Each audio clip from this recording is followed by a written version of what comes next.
దేవుని బిడ్డలారా, మరి గడిచిన కాలం అంతా దేవుడు మనల్ని ఎంతగానో కాచి కాపాడుతున్నాడు. దేవునికి స్తోత్రం. హల్లెలూయా. మరి దేవుడు తన యొక్క కృపను వాత్సల్యతను మన మీద చూపించి ఆయన నడిపిస్తూ మనల్ని ఆదరణిస్తున్నాడు. అందును బట్టి దేవునికి మనం ఏం చేయాలి? థ్యాంక్స్ చెప్పాలి. ఏం చెప్పాలి? థ్యాంక్స్. మనం పెద్దగా దేవుడికి ఏమి ఇచ్చుకోలేం, కానీ జస్ట్ మన నోటి ఫలాలను ఆయనకు అప్పిస్తే సరిపోద్ది. దేవునికి స్తోత్రం. హల్లెలూయా. దేవుని బిడ్డలారా, ఈ నిమిషంలో కొన్ని మాటలు ప్రభువునందు నేను మీకు తెలియజేయాలని ఆశపడుతున్నాను. ప్రస్తుతము మనం ఎప్పుడైనా మనకి ఏదైనా కావాలి అంటే ఎవరిని అడుగుతాం? దేవుని అని చెప్పకండి డైరెక్ట్, ఎందుకంటే దేవుని మనం ఎప్పుడు అడగం. ఫస్ట్ ఎవరిని అడుగుతాం? ఫస్ట్ చుట్టుపక్కల ఉన్న వాళ్ళని వెళ్ళి అడుగుతాం. అమ్మ, నాకు ఇంత అప్పు ఉంది, కొంచెం ఏమైనా డబ్బులు సాయం చేయండి అని చెప్పేసి ఏం చేస్తాం? పక్కనున్న వాళ్ళని అడుగుతాం. దేవుని దగ్గర మనం ఎప్పుడు ముందు అడగం. అందుకే దేవుడికి మనకు తొందరగా మేలు చేయకపోవడం కారణం. అంతేనా? దేవుని బిడ్డలారా, మనకి ఏదైనా అవసరం ఉందని అంటే మొదటిగా మనం తలుపు తట్టేది ఎవరిదంటే మన బంధువులది, మన స్నేహితులది. ఆ తదుపరి ఎవరైనా సాయం చేయకపోతే అప్పుడు దేవుడి దగ్గరకు వస్తాం. అర్థమైందా? అప్పుడు దేవుడి దగ్గర వస్తాం. ఎందుకని? అప్పుడు మన జ్ఞాపక శక్తి వచ్చింది. దేవునికి స్తోత్రం. అప్పటి వరకు మనం దేవుణ్ణి అడగము. మన స్నేహితులు, మన బంధువులు అందరూ కూడా మనల్ని చీ అన్నాక అప్పుడు దేవుని దగ్గరకు వస్తాం. అదే ముందుగానే మనం దేవుడి దగ్గరికి వస్తే అప్పుడు ఆ స్నేహితులు, బంధువులు మన దగ్గరకు వస్తారు. దేవునికి స్తోత్రం. ముందు మనం దేవుని దగ్గరికి వెళ్ళి అడిగితే అప్పుడు మనం ఎవరి దగ్గరికి అయితే వెళ్ళాలని అడిగామో వాళ్ళని దేవుడు మన దగ్గరికే పంపిస్తాడు. హల్లెలూయా. దేవుని బిడ్డలారా, మరి ఈ విషయాన్ని ప్రభువునందు ఈ రోజున మనం ధ్యానించుకుందాం. మనము ఎప్పుడు చూసినా ప్రార్థన చేస్తూ ఉంటాం. మనం ప్రార్థించినప్పుడు కొన్నిసార్లు మనకు సమాధానం రాదు. మనకి సమాధానం అనేటువంటిది రాదు. ఎందుకు మనకి ప్రార్థనలకి సమాధానం రాదు అనే విషయాన్ని ఈ రోజున ప్రభువునందు మనం తెలుసుకుందాం. మనము దేవుని దగ్గర ప్రార్థించినప్పుడు సుమారుగా 2 నెలల నుంచి ప్రార్థన చేసే వాళ్ళు ఉండొచ్చు, లేదా 3 నెలల నుంచి ప్రార్థన చేస్తుంటారు. సంవత్సరాల కొద్దీ ఒకే ప్రార్థన అంశం కూడా ప్రార్థన చేస్తూ ఉంటారు. అయితే ఇన్ని సంవత్సరాలు, ఇన్ని నెలలు మనం ప్రార్థించిన దేవుని దగ్గర ఉపవాసం ఉండి అడిగినా కూడా మనకి సమాధానం అనేటువంటిది రావట్లే. ఎందుకు సమాధానం రావట్లేదు అన్నది ఈ రోజున ప్రభువునందు మనం తెలుసుకుందాం. దేవుని యొక్క వాక్య భాగాన్ని గమనిద్దాం. చూడండి, యెషయా గ్రంథము 59వ అధ్యాయము. యెషయా గ్రంథము 59వ అధ్యాయము 1-2 వచనాలు ఈ రోజున మనం చూద్దాం. రక్షింపనేరక యుండునట్లు యెహోవా హస్తము కురచ కాలేదు, విననేరక యుండునట్లు ఆయన చెవులు మందము కాలేదు. మీ దోషములు మీకును మీ దేవునికి అడ్డముగా వచ్చెను, మీ పాపములు ఆయన ముఖమును మీకు మరుగుపరిచెను గనుక ఆయన ఆలకింపక ఉన్నాడు. దేవుని బిడ్డలారా, యెషయా గ్రంథం నుంచి కొన్ని మాటలు ఈ రోజున మనం తెలుసుకుందాం. ఈ యొక్క యెషయా గ్రంథాన్ని గనక చూస్తే మొదటి నుంచి చివరి వరకు 66 అధ్యాయాలు ఉంటాయి. ఎన్ని అధ్యాయాలు ఉంటాయండి? 66 అధ్యాయాలు. బైబిల్లో 66 పుస్తకాలు ఏ విధంగా అయితే ఉన్నాయో 66 అధ్యాయాలు యెషయా గ్రంథంలో మనకు కనిపిస్తవి. ఈ యొక్క 66 అధ్యాయాలు గనక గమనిస్తే ఇందులో 4 రాజుల గురించి రాయడం జరిగింది. ఎంతమంది? 4 రాజుల గురించి రాయడం జరిగింది. ఎవరు ఈ యెషయా గ్రంథాన్ని రాచారు? మరి ఈ యెషయా గ్రంథంలో ప్రవక్తగా ఎవరున్నారు అని అంటే యెషయా గ్రంథకర్త. ఎవరు? యెషయా గ్రంథకర్త. ఆయనే ఈ గ్రంథాన్ని రచించాడనమాట. ఎందుకు ఆయన ఈ గ్రంథాన్ని రచించాడు అని అంటే ఇశ్రాయేలుల యొక్క ప్రవర్తన, ఇశ్రాయేలు యొక్క విధానము సరిగా లేనప్పుడు దేవుడు ఏర్పాటు చేసుకున్నటువంటి ప్రవక్త యెషయా. వారిని సరిచేయడానికి, వారి పాపములను, వారి విధి విధానాలన్నిటిని కూడా తెలియజేయడానికి దేవుడు యెషయాను ఏర్పాటు చేసుకున్నాడు. దేవునికి స్తోత్రం. దేవుని బిడ్డలారా, యెషయాను ఏర్పాటు చేసుకుని ఇశ్రాయేల్ ప్రజలకి ఒక మాటను తెలియజేస్తూ ఉన్నాడు.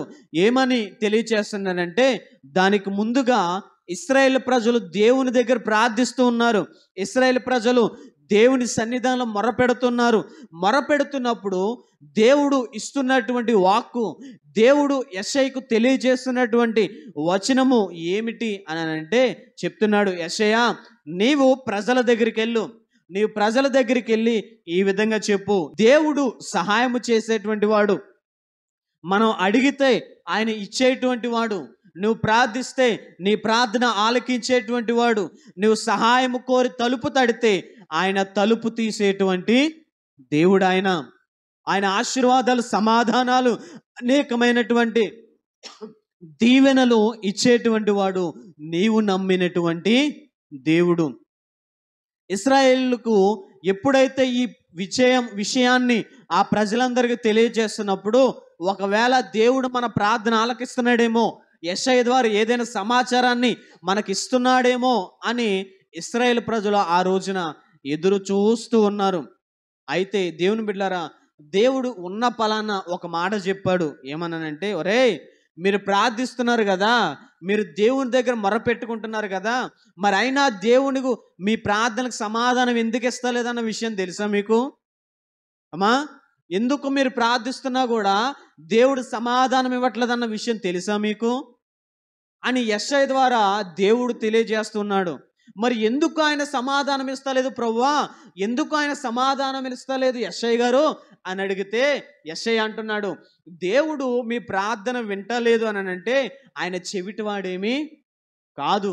దేవుని బిడ్డలారా, వినపడుతున్నమాట, ఆయన మన ప్రార్థన ఆలకిస్తలేదు, మన ప్రార్థనకు సమాధానం ఇస్తలేదు అని అంటే ఆయన చెవిటివాడేమీ కాదు. ఏమండి, చెవిటి వాళ్ళ దగ్గరికి వెళ్ళి ఒక 30 సార్లు అరిస్తే కానీ వాళ్ళకి అర్థం కాదు. అర్థమవుతుందా? అర్థం కాదు. కానీ 30 సార్లు ఏదో ఒకసారి కూడా వాళ్ళకి ఖచ్చితంగా వినబడుతుంది. ఏమ్మా లక్ష్మమ్మ ఏం చేస్తున్నావు అన్న కూడా వాళ్ళకే అర్థం కాదు. అదే మాట కొంచెం గట్టిగా రేసి చెప్తే అప్పుడు అర్థమవుతుంది. ఇంటికాడ కూర వండుతున్నానమ్మా అని అప్పుడు చెప్తుంది అనమాట. అంటే ఏంటి, వాళ్ళ చెవులు ఏమైపోయినాయి, చెవిడితనం వచ్చి మందమైపోయినాయి, వాళ్ళకి అర్థం కావట్లేదు. మరి అలాగని దేవుడికి అర్థం కావట్లేదు మనం ప్రార్థిస్తే? కాదు. అక్కడ చెప్తున్నాడు ఏమని, దేవుడు సహాయము చేయడానికి, ఆయన రక్షించడానికి, ఆయన చెయ్యిచ్చి నీకు బహుకరించడానికి ఆయన చెయ్యేమి కొరస కాలేదంట. కొరస అంటే ఏంటి? చిన్నదైపోలే. ఆయన చెయ్యేమి చిన్నదైపోలే.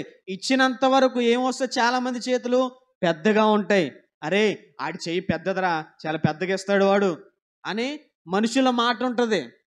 మరి అదే ఏదో కొన్నాళ్ళకి ఇవ్వలేదనుకోండి, ఆడి చేయి చిన్నదిరా భయ్, ఏమి ఇచ్చుకుంటాడు ఇప్పుడు? అంటే ఏంటి, మనుషులకైతే నిధులు, డబ్బు ఉంటే వాళ్ళు ఏం చేస్తారు, ధారాళంగా ఇస్తారు, లేకపోతే వాళ్ళ చెయ్యి చిన్నదైపోద్ది. మరి అలాగని దేవుడి చెయ్యి చిన్నదైపోయిందా? కాలేదు. ఆయన చెయ్యేమీ చిన్నది కాలేదు. సరే అని చెప్పి ఆయన చెవులకి ఏమైనా మందమైందా, చెవిడేమైనా వచ్చిందంటే అది కూడా కాదు. మరి ఇన్ని సక్కంగా ఉన్నా కూడా, దేవుడు అన్ని పర్ఫెక్ట్గా ఉన్నా కూడా, మరి ఎందుకు మన ప్రార్థనకు సమాధానం వస్తలేదు? అమ్మా, ఎందుకు మన ప్రార్థనలకి సమాధానం అనేటువంటిది వస్తలేదు? 1 నెల తరబడి ప్రార్థన చేస్తున్నాం, సమాధానం రాలే. 2 నెలల తరబడి ప్రార్థన చేస్తున్నాం, దేవుని దగ్గర మొక్కుబడి పెట్టుకున్నాం, అయినా కానీ మొక్కుబడి తీర్చెత్తలే. ఎక్కడో గౌరీపట్నంకి వెళ్ళి గుండు కొరిగించుకున్నాం, అయినా కానీ దేవుని ప్రార్థన వింటలే. పోనీ ఎక్కడో గౌరీపట్నం మెట్లన్నీ ఎక్కేసావు మోకాళ్ళ మీద, నీ కాళ్ళలోంచి రక్తం వచ్చింది కానీ దేవుడి దగ్గర సమాధానం అనేటువంటిది రాలేదు. ఎందుకు రాలేదు? ఎందుకు ఆయన సమాధానం ఇవ్వట్లేదు అని అంటే, ఆ కింది వచనంలో, ఆ 2వ వచనంలోనే ఆయన చెప్తున్నాడు చూడండి, మీకును మీ దేవునికి అడ్డుగా వచ్చును,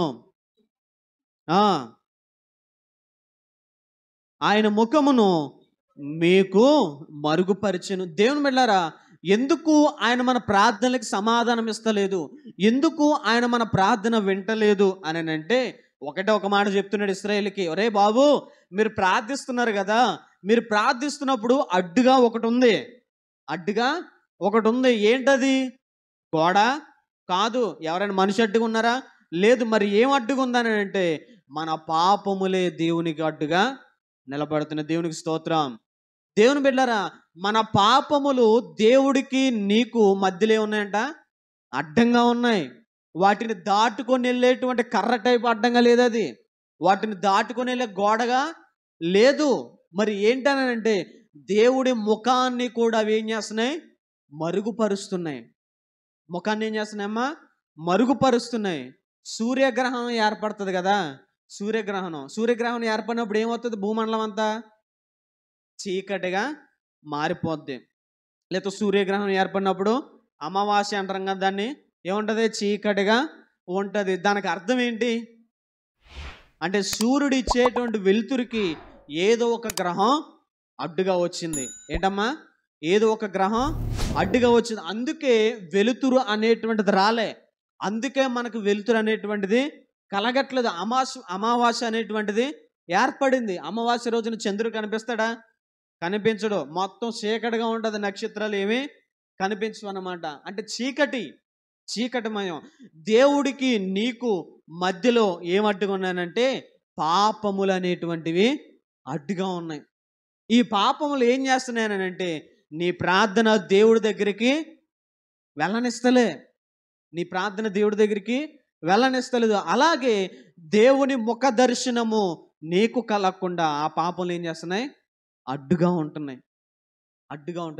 సూర్యుని చూడకుండా మనం ఎంతకాలం ఉంటాం అమ్మా? సూర్యుని చూడకుండా మనం ఎంతకాలం ఉంటాం? మహా అంటే ఒక రాత్రి, అంతే కదా. లేకపోతే తెల్లవారుజామున ఒక 2-3 గంటలు. ఆ సూర్యుడు కాస్త కనిపించకుండా ఉంటే మన బ్రతుకులు ఎలా ఉంటాయి? మన జీవితాలు ఎలా ఉంటాయి? గుడ్డోళ్ళలాగా ఉంటుంది మన బతుకు. ఎలా ఉంటుంది? గుడ్డోళ్ళలాగా ఉంటుంది. అంటే ఏది ఎక్కడుందో మనకి తెలీదు. దేవుడి యొక్క ముఖ దర్శనం మనకు లేకపోతే మన ఆత్మీయ స్థితిలో కూడా మనం గుడ్డి వాళ్ళమే. దేవునికి స్తోత్రం. దేవుని యొక్క ముఖ దర్శనం మనకు లేకపోతే మనం గుడ్డి వాళ్ళం. ఆయన ముఖ దర్శనము, ఆయన తేజస్సు, ఆయన వాక్యము, ఆయన ప్రార్థన, ఆయన విధానము, ఆయన ఆజ్ఞలు మన జీవితంలో లేకపోతే మన ఆత్మీయ స్థితి మాత్రమే కాదు, మన కుటుంబము సహితము కూడా ఎక్కడుంటుందంటే పాపములోకి వెళ్ళిపోతూ ఉంటుంది. పాపంలో కొనసాగిపోతూ ఉంటుంది.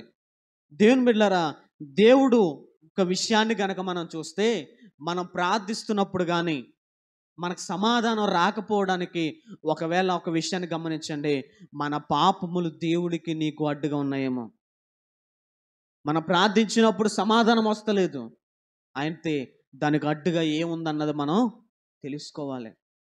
ఏమిటి అడ్డుగా ఉన్నవి అని అంటే, పోనీ దేవుడు ఏమి అడ్డుగా ఉన్నాయి అని చెప్తున్నాడంటే చూడండి, యెషయా గ్రంథము 1వ అధ్యాయము, యెషయా గ్రంథం 1వ అధ్యాయం 15వ వచనము నుంచి చూద్దాం. మీరు మీ చేతులు చాపినప్పుడు మిమ్మును చూడక నా కన్నులు కప్పుకొందును. దేవుని బిడ్డలారా చూడండి, మనము సహాయం కోరినప్పుడంట, దేవుని వైపు మన చేతులు చాపినప్పుడనంట, దేవుడు ఏం చేస్తున్నాడంట? తన కళ్ళుని కప్పుకుంటున్నాడు. ఎవరైనా చంటి పిల్లోడు అమ్మ వైపు కానీ నాన్న వైపు కానీ తెలిసిన వ్యక్తుల వైపు చేతులు చాచుతున్నాడంటే అర్థం ఏంటి? ఏమండి, చిన్నపిల్లడు ఉన్నాడు కదా, వాడు చేతులు చాస్తున్నాడంటే మీ వైపు అర్థం ఏంటి? చెప్పాలి. ఏంటి అర్థం? పర్లేదు చెప్పండి అమ్మా, మీకు తెలిసిందే చెప్పండి. ఏంటి? ఎత్తుకోమని అర్థం. ఆడు ఎందుకు ఎత్తుకోమన్నాడు? అప్పటి వరకు నిలబడినోడు, అప్పటి వరకు ఆడినోడు ఒక్కసారిగా నేను ఎందుకు ఎత్తుకోమన్నాడు? ఒకటి, ఆడుకునే ప్రదేశం నుంచి ఎవరైనా తెలియని వ్యక్తులు ఇల్లు ఉండాలి, లేకపోతే ఆడికి ఏదైనా వింత జంతువు కనిపించైనా ఉండాలి, లేదా ఆడుకొని ఆడు అలసిపోయినైనా ఉండాలి. ఈడు చేతులు చాచి మన వైపు వచ్చినప్పుడు మనం వాడిని ఎత్తుకోకపోతే ఎలా ఉంటుంది? వాడిని పట్టించుకోకపోతే వాడికి ఎలా ఉంటుంది? వాడిని చూడకుండా పోరా అన్నట్టుగా వదిలేస్తే ఎలా ఉంటుంది? చంటి పిల్లోడికి ఏడుస్తాడు వాడు. ఏమ్మా, ఏడుస్తాడు. ఎత్తుకోమని మారం చేస్తాడు. దేవుడు కూడా కొన్నిసార్లు మన పాపములు అడ్డుగా ఉన్నప్పుడు దేవుడు ఏం చేస్తున్నాడు తెలుసా? మన వైపు చూస్తలే. ఆయన కళ్ళు మూసుకుంటున్నాడు. మన సహాయం కోసం చేతులు ఎత్తుతున్నాము, కానీ దేవుడు మాత్రం ఏం చేస్తున్నాడు? తన కళ్ళను మూసుకుంటున్నాడు. ఎత్తుకోవడానికి ఇష్టపడతలే. ఎత్తుకోవడానికి ఆయన ఇష్టపడతలేదు. ఎందుకు ఇష్టపడతలేదు అని అంటే ఆయన చెప్తున్నాడు చూడండి కింది వచనం నుంచి. మీరు బహుగా ప్రార్థన చేసిన నేను వినను. మనం ఎన్నిసార్లు ప్రార్థన చేసినా కూడా దేవుడు వింటలే. ఎందుకు వింటలేదు? ఎందుకు మన వైపు చూస్తలేదు అని అంటే ఆ కింది వచనం నుంచి 16 నుంచి, మీ చేతులు రక్తముతో నిండి ఉన్నవి, మిమ్మును కడుక్కొని శుద్ధి చేసుకొనండి. మొదటిగా చేతులు, ఇశ్రాయేలు చేతులు ఏమున్నాయంట? పాపము, రక్తముతో ఇమిడి ఉన్నాయి. వాళ్ళ చేతులంతా కూడా రక్తముతో తడిసి ఉన్నాయి. రక్తముతో తడిసి ఉన్నాయి. దావీదు మహారాజు దేవుడి కోసం మందిరం కట్టాలనుకున్నాడు. దేవుడి కోసం మందిరం కట్టాలనుకున్నాడు. మందిరము కట్టాలని అనుకున్నప్పుడు దేవుడు చెప్పినటువంటి మాట ఏంటంటే, ఒరే బాబు, నువ్వు మందిరం కట్టవు, నీ కుమారుడు కడతాడు. నువ్వు మందిరం కట్టాలనే ఆశ నీకుంది, కానీ ఆ ఆశ ఎందుకు నెరవేరుతుంది తెలుసా? నీ చేతులు రక్తముతో తడిసున్నాయంట. దేవునికి స్తోత్రం. దావీదు చేతులు దేంతో తడుస్తున్నాయి? రక్తముతో తడుస్తున్నాయి. రక్తముతో తడిచినటువంటి చేతులతో దేవుని యొక్క సన్నిధానములోనికి మనం అర్హులం కాదు. అర్హులము కాదు. మరి మన ప్రార్థనలు వినకపోవడానికి మన చేతులతో ఎవరైనా పొడి చేసామా? లేదు. మరి ఎందుకు మన చేతులకి రక్తం అంటలేదు కదా? మరి మనమేం హత్యలు చేసాం? మనమేవరు నరికేసాం అని అంటే, కొత్త నిబంధనలకు వచ్చేసరికి మనం నరకాల్సిన పనిలే, కొట్టాల్సిన పని లేదు. ఒకని దూషించిన, ఒకని మీద చెయ్యెత్తినా కూడా అదేంటో తెలుసా? నరహత్యతో అది సమానం. దేవునికి స్తోత్రం. నరహత్యతో సమానం. దేవుని బిడ్డలారా, మనం ఒకళ్ళు నరకాల్సిన పని లేదు, వాడిని కొట్టాలనే ఆలోచనతో మనం చేతులు ఎత్తినా కూడా అదేంటి? నరహత్యతో సమానం. ఈ విధానముతో మనం పాపములు చేస్తే గనక దేవుని బిడ్డలారా, దేవుడు మనం ఎంతగా ప్రార్థన చేసినా కూడా దేవుడు మన ప్రార్థన అనేటువంటిది ఆలకించడు. దేవుడు మన వైపు చూడడు. ఇంకేమంటున్నాడు ఆయన ఆ కింది వచనం, మీ దుష్క్రియలు నాకు కనపడగుండునట్టు వాటిని తొలగింపుడి, కీడు చేయడం మాని మేలు చేయ నేర్చుకొనిడి, న్యాయము జాగ్రత్తగా విచారించుడి, హింసించబడు వారిని విడిపించుడి అనే మాటను దేవుడు తెలియచేస్తున్నాడు. దేవుని బిడ్డలారా, ఆయన చెప్తున్నటువంటి మాట, దుష్క్రియలు నాకు కనపడనివ్వకండి. ఏమంటున్నాడు ఆయన? దుష్టక్రియలు కనపడనివ్వకండి. దుష్టక్రియలు, మనం చేసేటువంటి పనులు చెడు వైపు వెళ్తున్నాయేమో, మనం నడిచేటువంటి నడవడిక చెడు వైపు వెళ్తుందేమో. ఒకవేళ వెళ్తే దేవుడు చెప్తున్నటువంటి మాట, నీ క్రియలు సరిచేసుకో, వాటిని మానేయి. నీ పనులు పాపం వైపు వెళ్తున్నాయి, నువ్వు చేసే కార్యములు పాపం వైపు వెళ్తున్నాయి. దేవుని బిడ్డలారా, ఒక వ్యక్తి చంపడానికి కూలి తీసుకున్నాడు. ఏంటి? కూలి తీసుకున్నాడు. కూలి తీసుకున్నటువంటి వాడు చంపినోడు, వీడి వెనకాల వెళ్ళినటువంటి వాళ్ళు కూడా, ఏమండి, వీళ్ళ వెనకాల ఒకడున్నాడు. నేనున్నాను, ఫర్ ఎగ్జాంపుల్, ఒకరిని చంపడానికి వెళ్ళాను, నేను ఒక్కరిని వెళ్తానా? లేదు. నాతో పాటు ఎవరిని తీసుకెళ్తాను? ఒక ఇద్దరు ముగ్గురిని తీసుకొని వెళ్తాను. వీళ్ళు ఎవరు చంపలేదు, కానీ నేను మాత్రమే చంపాను. మరి ఆ రక్తం ఎవరికి అంటుకున్నట్టు? నాకు అంటుకున్నట్టు. మరి వెనకాల వచ్చిన వాళ్ళ పరిస్థితి ఏంటి? వాళ్ళకు కూడా నా పాలు పంపులు పొందారు. వాళ్ళకు కూడా నేను చేసిన హత్యలో పాలి భాగస్తులే వాళ్ళు. ఈవెన్ మనం కోర్టు దగ్గరికి వెళ్ళినా కూడా మనల్ని చంపినోడిని A1గా పెడతారో, వాడు వెనకాల వెళ్ళోని A2, B1, B2ల కింద పెడతారు. ఎందుకని అంటే, వీడికి సహకరించినటువంటి వాళ్ళు ఎవరు? నా వెనకాల ఉన్నోళ్ళు. నన్ను హత్య చేయడానికి ప్రోత్సహించింది ఎవరు? నా వెనకాల ఉన్నోళ్ళు. కాబట్టి వీళ్ళ కూడా ఏంటి? హత్యలోకి పాలిభాగస్తులే. మనం పాపం చేయడానికి వెళ్ళాల్సిన పని లేదు, కానీ పాపాన్ని ప్రోత్సహిస్తున్నాం. పాప క్రియలకు ఏం చేస్తున్నాం? ప్రోత్సహిస్తున్నాం. అక్కడ విషయాలు ఇక్కడ చెప్పడానికి ఏం చేస్తున్నాం? ప్రోత్సహిస్తున్నాం. ఒకడి మీద నింద వేయడానికి మనం ఏం చేస్తున్నాం? ప్రోత్సహిస్తున్నాం. ఒకడి మీద తప్పుడుగా చెప్పడానికి మన నోరుని ఏం చేస్తున్నాం? ప్రోత్సహిస్తున్నాం. ఇవన్నీ కూడా దేనికి వస్తాయి తెలుసా? దుష్ట క్రియల్లోనికి వస్తాయి. ఇంకేమంటున్నాడు అక్కడ ఆయన? కీడు చేయుట మాని మేలు చేయండి అని అంటున్నాడు. దేవుడు స్పష్టంగా చెప్తున్నాడు ఏంటో తెలుసా, మీరు ఎదుటి వాళ్ళకి కీడు చేయడం మానేయండి. అందుకే ఒక అపకారానికి ఉపకారము చెయ్యాలి, అంతేగాని ఉపకారానికి అపకారం నొప్పొద్దు అనే విషయం కూడా మనం తెలుసుకోవాలి. దేవుడు కీడు చేయడం మానండి అని అంటున్నాడు ఆయన. తర్వాత ఏమంటున్నాడు, న్యాయము జరిగించాలి. న్యాయం అనేటువంటిది జరిగించాలి. మనుషుల్లో ఇప్పుడు న్యాయము అనేటువంటిది లేదు. మనం కోర్టులు తిరిగినా ఎక్కడికి వెళ్ళినా కూడా న్యాయం అనేటువంటిది కనిపిస్తలే. న్యాయం అనేటువంటిది కనిపిస్తలే. డబ్బిస్తే చాలు అది అన్యాయమైన సరే న్యాయమైపోతుంది. డబ్బిస్తే చాలు అది అబద్ధమైన కూడా నిజమైపోతుంది. ఈ రోజున ప్రపంచమంతా కూడా అబద్ధాల్లో నిజాలను వెతుక్కుంటున్నాయి. ఏంటండి? అబద్ధాల్లో నిజాలు వెతుక్కుంటున్నాయి, అసత్యముల సత్యాన్ని వెతుక్కుంటున్నాయి. కానీ అసలైన సత్యాన్ని వదిలేసి అసత్యములోనే సత్యం ఉందని చెప్పేసి చాలామంది తప్పుడు మార్గంలో వెళ్ళిపోతున్నారు. దేవుని బిడ్డలారా, ఇది మనం మానుకోవాలి. మానుకోవాలని అంటే దేవుడు చెప్తున్నటువంటి మాట చూడండి. కీర్తనల గ్రంథము 66వ కీర్తన 18వ వచనం. నా హృదయములో నేను పాపమును లక్ష్యము చేసిన ఎడల ప్రభువు నా మనవి వినకపోవును. దేవుని బిడ్డలారా, ఇవన్నీ విషయాలు చెప్పాడు కదా దేవుడు. ఒకరిని కొట్టొద్దు, తిట్టొద్దు, అసత్యము మాట్లాడొద్దు, సత్యము జరిగించాలి, కీడు చేయడం మానాలి, దుష్టక్రియలు మానాలి. ఇవన్నీ చెప్పిన తర్వాత దేవుడు ఏం చెప్తున్నాడు తెలుసా? ఇవన్నీ కూడా హృదయములో లక్ష్యం చేసుకుంటున్నాం. ఈరోజు మనుషులం ఎక్కడ పెట్టుకుంటున్నామమ్మా? హృదయంలో పెట్టుకుంటున్నాం. ఒకడికి కీడు చేయాలని మన హృదయంలోనే వస్తుంది. ఒకడు అపకీర్తి చేయాలని, ఒకడికి చెడు తేవాలని, ఒకడిని నాశనం చేయాలని ఎక్కడ ఉంటుంది? మన హృదయంలో ఉంటుంది. మరి దీనిని ఏం చేయాలంటున్నాడంటే తెలుసా? దేవుడు, రే, ఈ పాపాన్ని నీ హృదయంలో నువ్వు లక్ష్య పెట్టొద్దు, ఈ పాపాన్ని నీ హృదయంలో నువ్వు ఉంచుకోవద్దు. ఎప్పుడైతే నువ్వు వీటిని ఉంచుకోకుండా విడిచిపెడతావో ఆ క్షణాన దేవుడు ఏం చేస్తాడు? నీ ప్రార్థన ఆలకిస్తాడు. దేవునికి స్తోత్రం, హల్లెలూయా. దేవుడు నీ ప్రార్థన ఎప్పుడు వింటాడనంటే నీ హృదయంలో ఉన్న పాపమును నువ్వు తీసివేసినప్పుడు దేవుని ప్రార్థన ఆలకిస్తాడు. ఒకవేళ వీటిని నువ్వు కొనసాగిస్తే ఆ కిందులని అంటున్నాడు, ప్రభువు నీ ప్రార్థన వినకపోవును. ఆయన వినడాయన.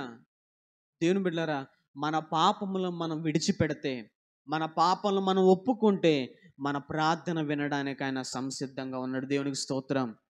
దేవుని సంగమా, నేను చివరిగా చెప్తున్నాను, మనలో ఇప్పటికైనా ఒకవేళ మన ప్రార్థనలకు సమాధానం వస్తలేదేమో, ఒకవేళ కుమారుడి విషయం ప్రార్థన చేస్తూ ఉండొచ్చు, నీ భర్త విషయంలో ప్రార్థన చేస్తూ ఉండొచ్చు, నీ చదువు విషయంలో ప్రార్థన చేస్తూ ఉండొచ్చు, నీ యొక్క జ్ఞానం విషయంలో ఏదైనా సరే వీటి గురించి నువ్వు ప్రార్థన చేస్తూ ఉండొచ్చు. అయితే నీకు ఇంకా సమాధానం రాకపోతే దేవుడు ఈ క్షణాన చెప్తున్నాడు, నీ పాపములు మీకు అడ్డుగా ఉన్నాయి.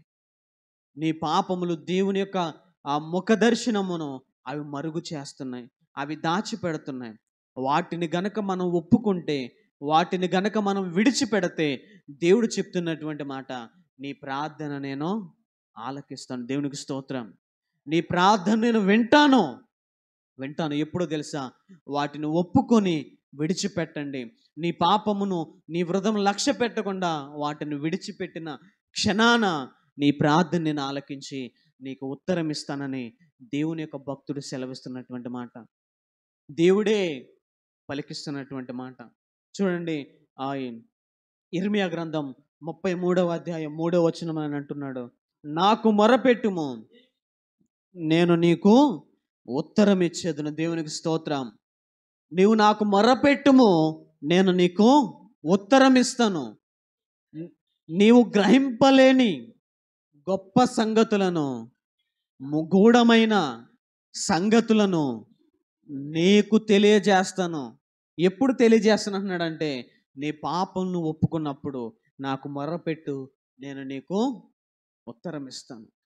నీకు ఉత్తరం ఇవ్వడమే కాదు, నీకు తెలియనటువంటి విషయాలను కూడా నేను నీకు తెలిసేలాగా చేస్తానని దేవుడు సెలవిస్తున్నాడు. కాబట్టి ప్రియ సంగమా, దేవుని దగ్గర మన పాపములు ఒప్పుకొని, దేవుని దగ్గర మన దోషములను ఒప్పుకొని విడిచిపెడితే ఆయన ముఖ దర్శనం మనకు కలుగుద్ది. ఆయన మన ప్రార్థన వినడానికి ఆయన సిద్ధంగా ఉన్నాడు. కాబట్టి ఈ నిమిషాన మన పాపములు ఒప్పుకొని దేవుని సన్నిధిలో మనవి చేసుకుందాం. ప్రభువా, నా పాపలను క్షమించయ్యా, నా పాపలను విడిచిపెట్టయ్యా అని దేవుని దగ్గర మొరపెట్టుకుందాం. నా ప్రార్థన ఆలకించడానికి సిద్ధంగా ఉన్నాడు. మీరున్న ప్రదేశంలోనే మీరు తలలోంచి కళ్ళు మూసుకోండి, ప్రార్థన చేసుకుందాం. ప్రార్థన. దేవుని వైపు చూస్తూ, ప్రభువా, మీరు మా పాపలను క్షమించండి, మా మా యొక్క అతిక్రమములను, మా దోషములను మీరు క్షమించండి ప్రభువా అని దేవుని సన్నిధిలో ప్రార్థన చేసుకుందాం. మన ప్రార్థన ఆయన ఆలకిస్తాడు. మా ప్రభువా, నీ కొందనాలు, స్తోత్రములు తండ్రి. నాయన, ఎన్నో సంవత్సరాల నుంచి ఇశ్రాయేలులాగా నిన్ను నమ్మినటువంటి విశ్వాసిగా ప్రార్థనల గురించి మేము ప్రార్థిస్తున్నాం. మా జీవితాల కోసం మేము ప్రార్థిస్తున్నాం ప్రభువా. కానీ మాకు ఇంకా సమాధానం వస్తలేదు. ఒకవేళ సమాధానం రాకపో ఉండడానికి గల కారణం మా పాపములైతే గనక మేము నీ సన్నిధిలో మా పాపములు ఒప్పుకుంటున్నాం. సంఘమంతటి వ్యక్తుల ప్రతి పాపములు మీరు క్షమించండి. నా పాపలను కూడా క్షమించి మీరు సమాధానం ఇమ్మని అడుగుచున్నాం. మీరు మాతో మాట్లాడండి ప్రభువా, మీ కృపను చూపించమని అడుగుతూ యేసుక్రీస్తు వారి నామమున ఈ ప్రార్థన అడిగి వేడుకొంచున్నాము తండ్రి. ఆమేన్. ఆమేన్.